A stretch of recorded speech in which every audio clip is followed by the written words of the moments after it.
bomo začeli. V teh 20 minutah bom pač predstavil našo zgodbo vstopa v superračunalništvo in druga zadeva je, da konec tega predavanja boste točno vedeli, katere delnice podjetij letečih taksijev kupiti in katere ne. Tako da se ful splača to pač poslušati. Ja, tako je kolegica rekla, sem bil 10 let sem bil preizkusen pilot, sem imel srečo, da sem v podjetju Pipistrel pač imel zelo velik stik za temi električnimi, hibridnimi, vodikovimi tehnologijami. Vse skozi se je razvijala tudi zgodba doma, tako da zdaj smo eno tako lepo podjetje z več kot 20 zaposlenimi in delamo dve stvari, delamo kompozitne strukture in delamo simulacije. In nekako iz tega smo tudi vstopili v ta čudoviti svet superračunalništva. Fundamentalen problem je v bistvu takšen. Tole sem jaz veliko bolj šlank, kot sem pač zdaj, ampak leta 2014 po prvem poletu na električnem letalu. In to električno letalo je pravzaprav en tak dober ilustrativen primer izzivov elektrifikacije mobilnosti. Ker pravzaprav to električno letalo je, še tako mogoče malo naprej, Pipistrel dela samo eno serijo avionov. In če pogledaš, so vsi isti, imajo malo daljša krila, imajo malo krajša krila in tako naprej, ampak v principu fundamentalno je to isto. No, in potem imamo zdaj možnost primerjati dve izvedenke istega letala, ki imajo pa različne pogone. To je recimo Alfa, se imenuje bazično letalo, električna verzija tega letala je Elektro-Alfa, bencinska verzija tega letala je Alfa Trainer. In kaj je zdaj pač energijska slika, ki je neobhodna? Da če imamo verzijo tega letala z notranjim izgorevanjem, ima 50 litrov goriva. Zaloga energijska je predstavljena na sliki desno, kar pomeni, kaj? Imamo 450 kWh kemične energije, ki pa sicer res ne moramo vse pretvoriti na propeler, kar pomeni, to dobimo 30 do 40%. Ok, pa naredimo pa električno verzijo tega letala. Električna verzija tega letala pa namesto 50-litrskega rezervoarja in 80-kilskega motorja ima pa dve baterije, lažji motor, ampak baterija sta bistveno težje. Celo letalo je bruto težje za njih 100 kg. Ima pa 20 kWh. Je res izkoristek bistveno večji. Ampak če pogledate v bistvu razpoložljivo energijo, je pa ta modra površina, kar pomeni, bencin je zakon, kar se tiče energijske zadeve, ampak vemo pa tudi, da tako ne bo šlo daleč naprej. In kaj se pol dogaja? Da elektromobilnost v bistvu elektromobilnost se dogaja, ampak se dogaja na podoben način kot na tem avionu, ko sem vam prej pokazal. To je recimo primer slabo integriranega pogona na prevozno sredstvo. Zakaj? Zaradi tega, ker je kolo takšno, ko je in damo gor še električen pogon. To ni idealno. Pri letalih je pa to še toliko bolj izrazito zaradi tega, ker je ta energijska gostota, ki jo potrebujemo za letenje, še toliko večja. No, ampak vseeno ima pa elektrifikacija neke zanimive prednosti. In sicer prva zanimiva prednost, ki ni takšna, kot smo jo navajeni pri motorjih za notranjim izgorevanjem, je, da če vzamemo en velik elektromotor, ga lahko pravzaprav brez penalov nadomestimo z več manjšimi. Če vzamemo en 100-konjski motor z notranjim izgorevanjem, ga ne moramo nadomestiti z 4-25-konjskimi motorji. Medtem ko na elektromotorjih pa to lahko naredimo bistveno lažje. In zato pravzaprav boste videli, da elektrifikacija letalstva, če je elektrika dobro integrirana v letalo, da ima bistveno več motorjev.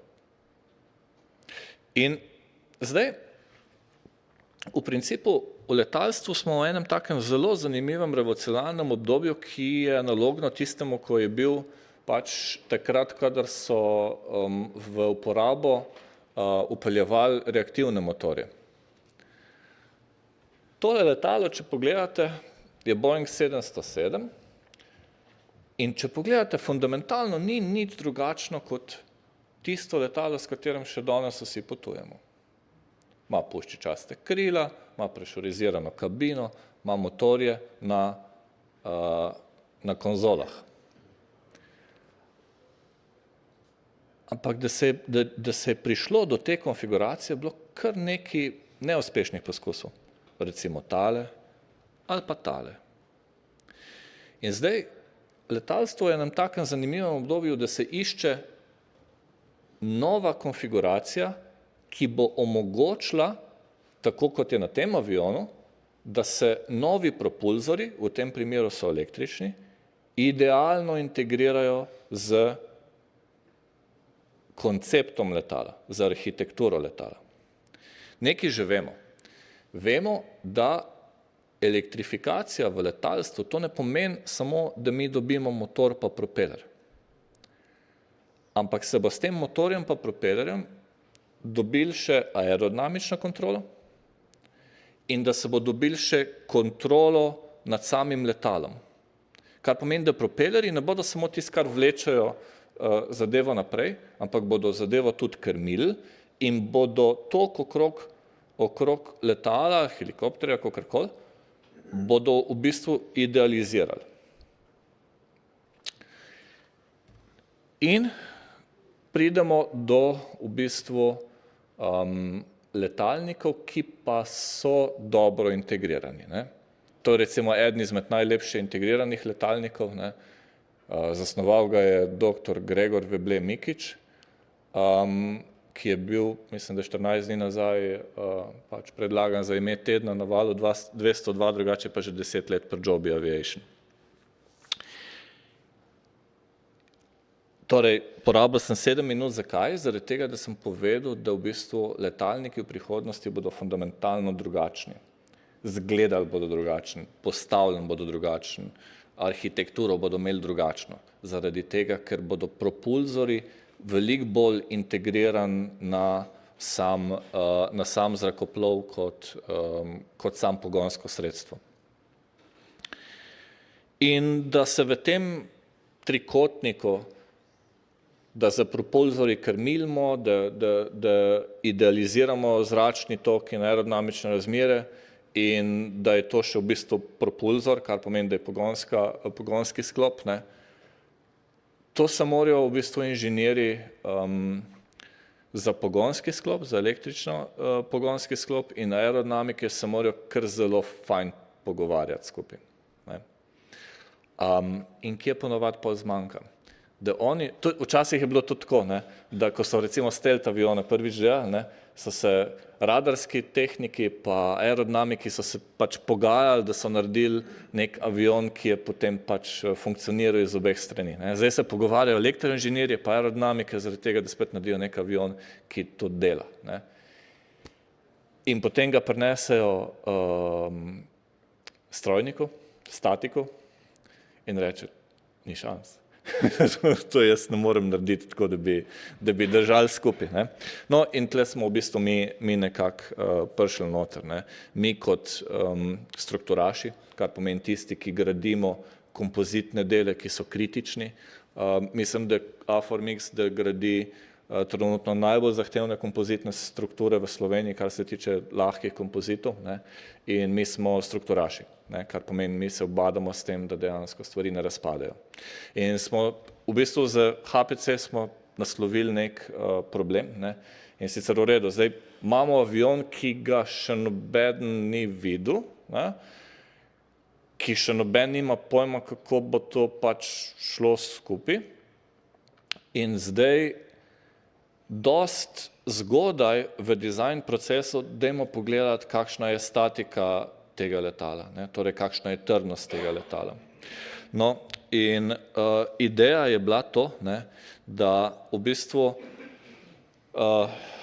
trdnostni inženirji v letalstvu so tako kot neki taki kuharji, ne, in sicer imajo ene tri jedi, ki jih znajo delati, ne, ene tri tipe letal, ki znajo delati, ne, zdaj imamo T-rep, ne, ali imamo V-rep, je že skoraj malo preveč, ne, to je pa tudi to, ne, in potem pridemo z nekim takim res čudnim avionom, ki ima propellerje na 100 različnih koncev in kaj bomo zdaj s tem naredili, ne, pademo ven, ne, in zato naša ideja je bila, in zato kritičen v bistvu dizajn klasičnih letal poteka zmeram tako, ne, da konceptualen dizajn gre v bistvu relativno hitro, zaradi tega, ker so konfiguracije klasične, ker so pač to recepti, ne, in potem hitro prideš do nekih standardnih prijemov in potem gledaš samo tele detajle, ne, ki jih potem zafiksiraš.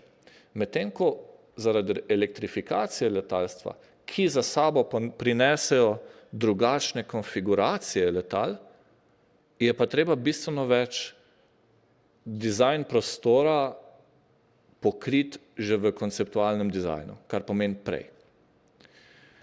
Da plastično povem, ne.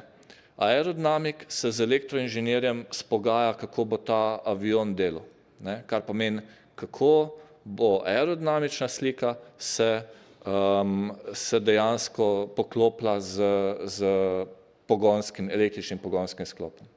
In zdaj ideja je, da čim prej prideta do statika, kar pomeni nas, ne, in da skupaj pokrijemo v redu, ali sploh ta konceptualna zasnova dejansko gre čez, kar se tiče trdnosti, ne. Zaradi tega, ker ona dva lahko še toliko dobro letalo pa efektivno naredita, ampak če je pa to nemogoče izvesti v karbonu in steklo, ne, pač iz temo, ker ne bo kruha. No, in potem smo mi nekako prišli do tega flowa in sicer, da začnemo za aerodinamično sliko letala, kar pomeni, mi dobimo v bistvu nek 3D model, ga spustimo čez en ansambl nabora v bistvu CFD slik, ki so pravzaprav tako narejene, da jih ni veliko, ampak da pokrijejo različne točke v envelopi letala, ne, kar pomeni, ene so na velikih kotih, drugi so na velikih dinamičnih tlakih, tretje so vzvojni in tako naprej, ne. In iz tega dobimo tele tlačna polja. Potem pa tlačna polja importamo v program za metodo končnih elementov in tukaj dodamo še v bistvu potem mogoče kakšne točkovne obremenitve, kakšne vztrajnostne obremenitve, skratka niso samo aerodinamične tiste, ki so pomembne. Prej pa še v bistvu naredimo tole, kar je spodaj levo, ne, in sicer, da nek izkušen trdnostni inženir samo naskicira noter neko sliko strukture, ki se mu zdi pametna. Ne, kar pomeni, ok, tle bomo dali pa rebra, pa tle bomo dali pa vzdolžnike in tako naprej. Pošljemo to na HPC in dobimo nazaj integriran rezultat. Več njih, ne, več takih slik. Ampak v principu to je fajn, ne, zaradi tega, ker tle se takoj vidi, kje je mogoče malo preveč, pa kje je mogoče malo premalo, pa kje se struktura pač ima več možnosti, da zgubi na togosti, na trdnosti. In to je bil v bistvu nekako naš case, ne. Nekje v 15 mesecih smo prišli do tega, da to dela, ne. Mislim, ni bilo toliko trivialno, ne, zaradi tega, ker tle polk se greš dejansko to v prakso spravljati so meši, Tina me opozorila, da je še 5 minut. So meši, težava in tako naprej, ampak pač ta zadeva dela, celo začeli smo to kot storitev prodajati, ne, tako da super. In mogoče, evo zdaj pač, da zaključim, nekatere delnice kupiti. Ne. Kaj je problem v letalstvu? Ne? Če prejšnji govornik, ne, dr. Grobelnik je povedal v bistvu, kako je ogromen tempo razvoja umetne inteligence. Ne. No, pri nas je pa glih kontra. Če se neki pač v umetnih inteligencah, če se nek razvojni čas meri v četrtletjih, ne, se v letalstvu meri pač v več letih. Ne. In kaj je problem? Ne? Problem je v bistvu to, da lahko ekipe, investitorji in še drugi deležniki vztrajajo predolgo za koncepti, ki že v štartu niso obetavni. In se to pokaže šele kasneje.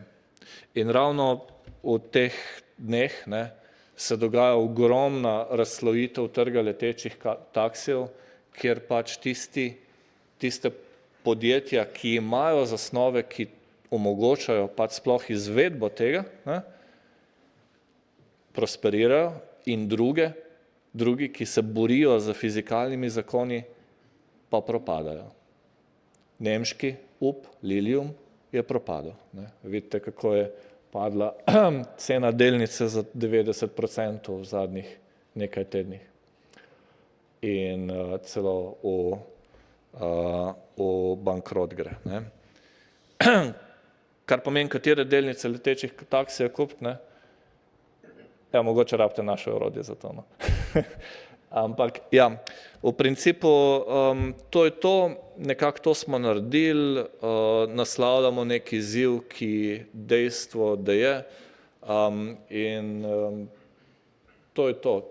Tist, kar mogoče še rabimo v prihodnosti še bolj narediti, ne, je, da materialne modele še mogoče malo bolj zboljšamo, poenostavimo, da ne rečemo, da je to homogen material, ampak da lahko malo stvari zbiramo. Ne. Meshing nas še kar matra, no, je še veliko ročnega dela, pa pač nismo imeli še projekta, kjer bi lahko to validirali z rezultati, ne, kar pomeni, da rečemo, aha, ok, to so naše predikcije in statični testi so pokazali potem to. Ne. Tako da ja, to nekako je to iz moje strani in sem bil lepo priden na 19 minutah.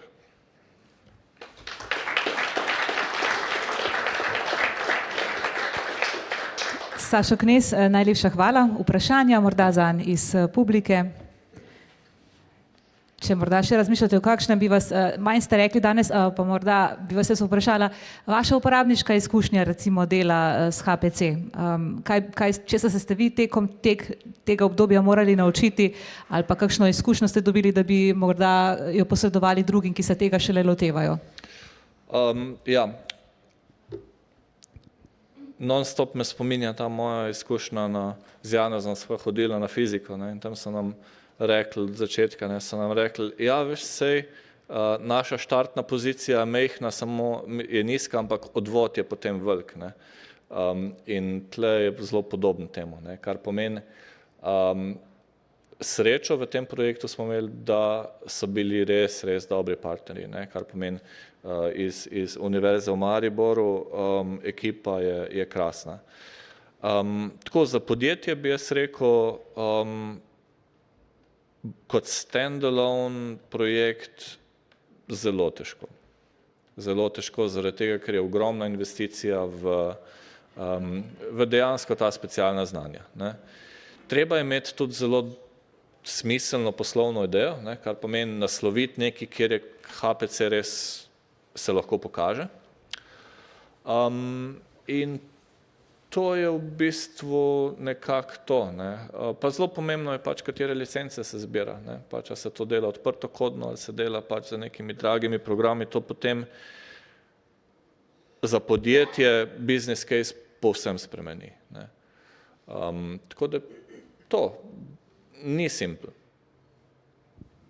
Omenili ste slovenskega, res prodoren slovenski Gregorja Vebleta Mikića, ki dela pri Joby Aviation zadnja leta. Kako pa je to pri njih? Tam na majici vam piše just do the simulations first. Kakšna je pa ta tovarna simulacija recimo pri eni taki firmi, kot je Joby Aviation? Ja, Pri njih je izredno pomembno pač superračunalništvo, ne samo zaradi aerodinamične slike, ampak v bistvu tudi zaradi akustične. Ne. Ker ena izmed bistvenih zadev pri letečih taksijih je nizek akustična sled. Ne. Govorimo tam nekje o 50-45 decibelih, ne, je nekako sprejemljivo. Ne. In to so računske moči, da se dejansko tlačno polje vsakega obrata elise, ki je pomembno za akustiko, ne. Mogoče za aerodinamiko ni toliko, ne, ampak za akustiko pa je. Ne. To so računi za HPC mesečno res ogromni. Ne. No, zanimivo ste odstrli še to komponento, torej akustike, na katere najprej niti ne pomislimo, ne, šele potem, ko je tu, pa zna biti zelo moteča. Najlepša hvala, Sašo Knez, za vašo predstavitev in tudi za odgovore. Hvala vam, hvala za pozornost.